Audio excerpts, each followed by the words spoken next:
Hello, everybody. Asked the card what we can expect in South Africa in the next week, and the answer is balance.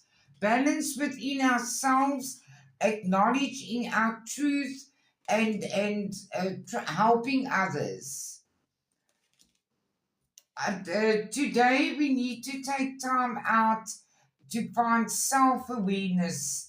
And you can do that by going to just walk, sit outside, enjoy the sunshine, and just find your own peace within.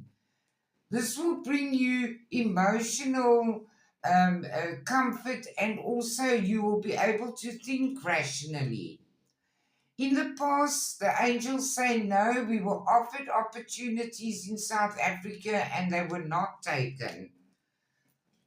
We have had lots of success, even if you don't see it, with justice and balance in the country.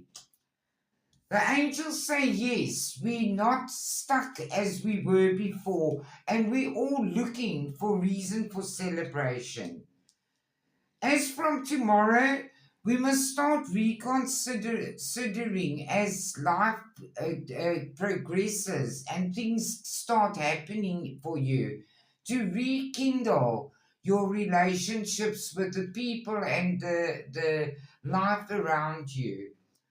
Unfortunately, there's a lot of people in our country that will not leave the past behind. They keep looking into the past for solutions. But most of society, we are finished mourning the past. We are ready to move on. We are feeling positive and abundant from all sides, and we want to take our road further into our abundance, which is rightfully ours. And even though we have things that we must still juggling, our perception, perspective, whatever the word is changing. Thank you very much for listening. I hope that will help us all in the next week.